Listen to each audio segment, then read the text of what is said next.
why we sponsored the resolution for these organizations, African institutions, to be recognized as having the approval of African Union and all our. On matters financing, I think we can be innovative in how we finance our organization. For example, let me give 2 examples. When we pushed the UN so that we passed this resolution I think it was 2719, it was another way of bringing sustainability into the peace operations of AU. If we can leverage on the UN and the assessed contributions in the UN to fund AU peace operations and the AU Peace Fund, it expands our horizon of sustainability. That's number 1. Number 2, you remember that in the last AU summit,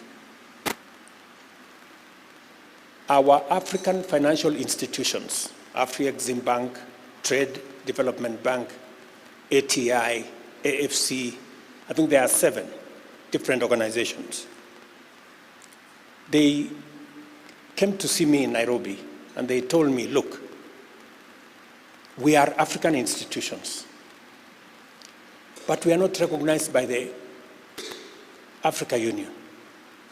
We don't have the stamp of approval of the African Union as African financial institutions.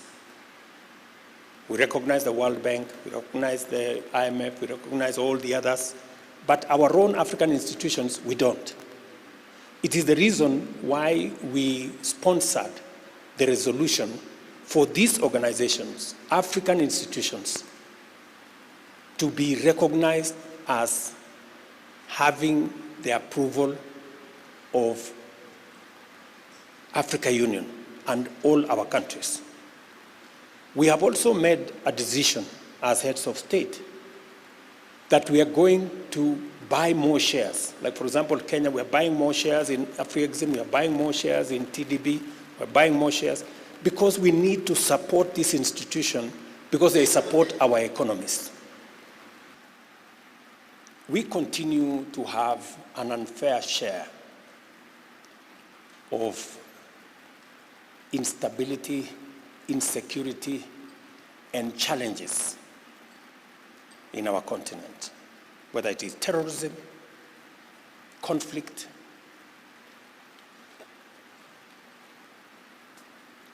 that is affecting our continent and by extension affecting trade, affecting investment, and doesn't give a very good picture of where we are.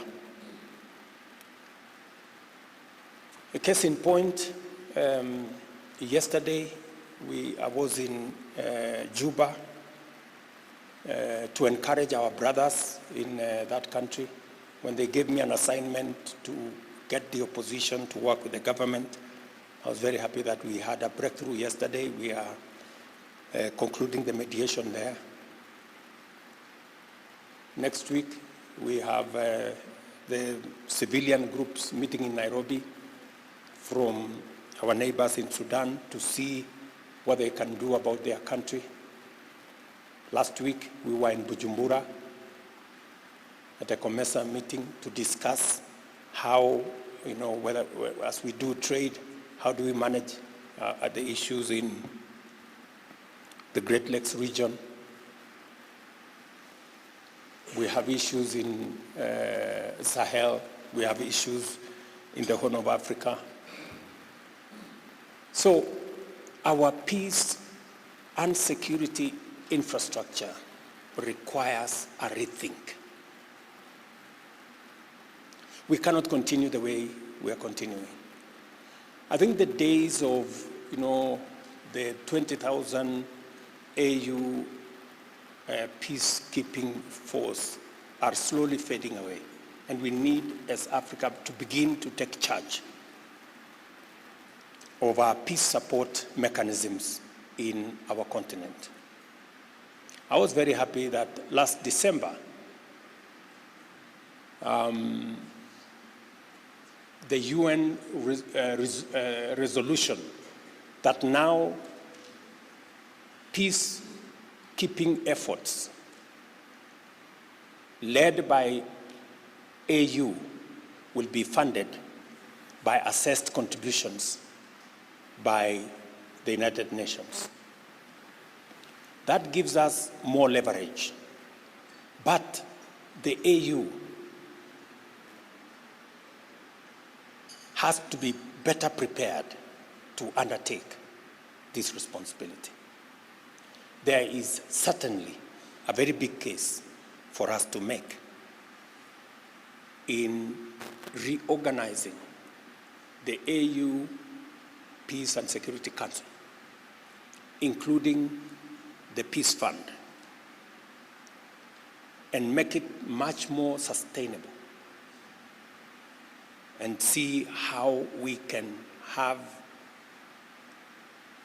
greater say in the stability of our continent, because it is necessary for us if we have to attract investment and if we have to do trade. We have to stabilize, and there must be peace and security